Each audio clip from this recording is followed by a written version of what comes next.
৭ নম্বর প্রশ্নটি রয়েছে যে ৫০টি কলম ২০০ টাকায় কিনে ২৫টি কলম ৫০ টাকায় বিক্রি করলে শতকরা কত লাভ বা ক্ষতি হবে।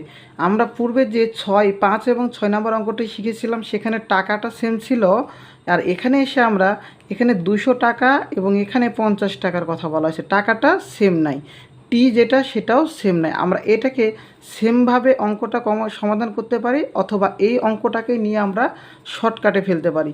আমরা এটাকে প্রথমে বেসিক শিখে নিয়ে আমরা শর্টকাটের যে একটা কেন দুইটা নিয়ম শিখাবো এই অঙ্কটার জন্য, দুইটা নিয়মের সমাধান করতে পারবো। তাহলে এখানে প্রথমে এই অঙ্কটিকে বলা হয়েছে যে ২৫টি কলম ৫০ টাকায় বিক্রয় করলে শতকরা কত লাভ বা ক্ষতি হবে। এখানে আমরা কি করব, টাকাটাকে সেম করে নেব। এখানে আছে ২০০ টাকা, এখানে যদি আমরা ২০০ টাকা করি তাহলে কত দ্বারা গুণ করব, ৪ দ্বারা। তাহলে এখানে যে ৪ দ্বারা আমরা গুণ করলাম, তাহলে এই টিটাকেও আমরা ৪ দ্বারা গুণ করব। তাহলে এখানে ৪ দ্বারা গুণ করলে কত হবে, ৪ পঁচিশে ১০০, আর এখানে গুণ করলে হবে ২০০। তাহলে ২০০ টাকা সেম, তাহলে পূর্বের অঙ্কটার মতোই। তাহলে টাকা দুইটা সেম হলে টাকা নিয়ে আমরা অঙ্ক করব না, ওকে। তাহলে এখানে টি, তাহলে ১০০টি, তাহলে ১০০টি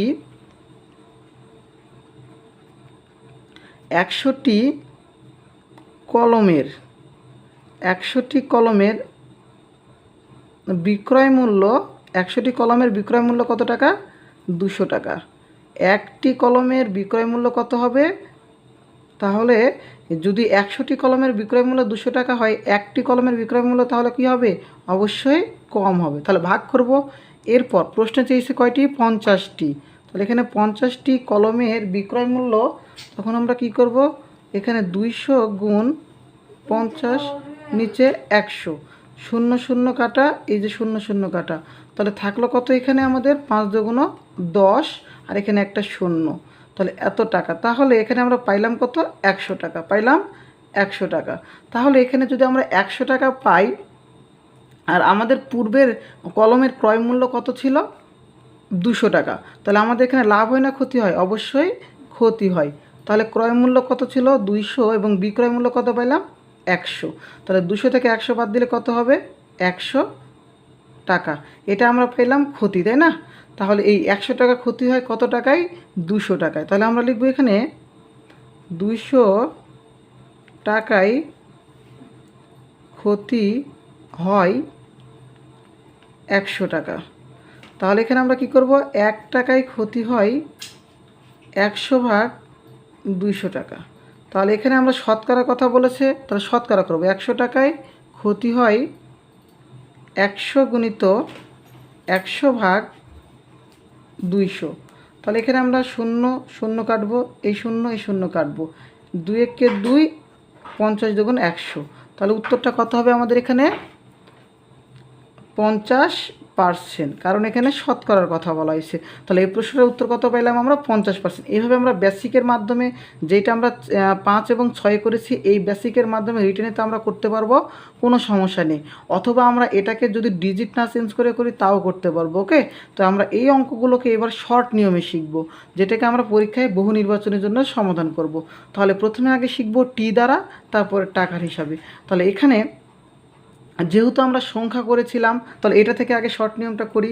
তাহলে এখানে কয়টি ছিল, ১০০টি, আর এখানে ছিল ৫০টি। তাহলে এখানে ৫০টি, যদি আমরা এখানে ৫০টিকে আমরা কী ধরতে বলেছি, টাকা, এটাকে বলেছিলাম কি, এটাকেও টাকা। তাহলে এখানে ১০০ থেকে ৫০ যদি আমি বাদ দিই কত হবে, ৫০। তাহলে এখানে বিক্রয় মূল্যটা কত আমাদের, ১০০, সূত্রের আমাদের কত, ১০০%। এই যে ১০০ কেটে দিলে আমরা কত পাবো, ৫০%। অঙ্কটার আমাদের উত্তর শেষ। এখন এই অঙ্কটাকে এইভাবে না করে আরও একটা সমাধান করতে পারি।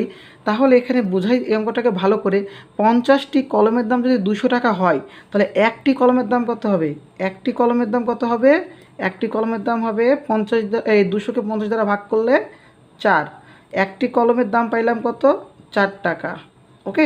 আর এখানে বলেছে যে ২৫টি কলম ৫০ টাকায় বিক্রয় করলে, তাহলে একটি কলমের বিক্রয় মূল্য, এটা ক্রয় মূল্য, আর একটি কলমের বিক্রয় মূল্য, একটি কলমের বিক্রয় মূল্য কত হবে, ভাগ করলে ৫০কে ২৫ দ্বারা ২ টাকা, তাই না। তাহলে অবশ্যই এই যে ক্রয় মূল্য ৪ টাকা এবং বিক্রয় মূল্য ২ টাকা, তাহলে কী হবে, ক্ষতি হবে। তাহলে ক্ষতি কত টাকা হয়, ক্ষতি হয় ক্ষতি কত টাকা হয় 2 টাকা।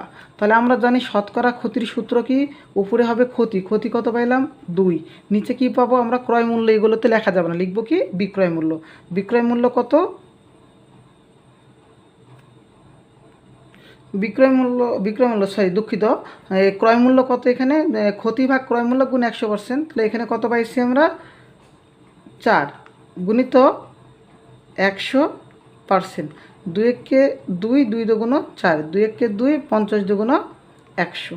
তাহলে এখানে আমরা কত পাবো উত্তরটা 50%। এই আমাদের একটা 50%, এটাও 50%, আমাদের এই যে রিটেনের জন্য 50%। এইভাবে আমরা অঙ্কগুলোকে মনে রাখতে পারবো। এমসিকিউতে এইটা অথবা এইটা, অথবা আমরা রিটেনের জন্য এটা মনে রাখবো। ওকে, যদি আমরা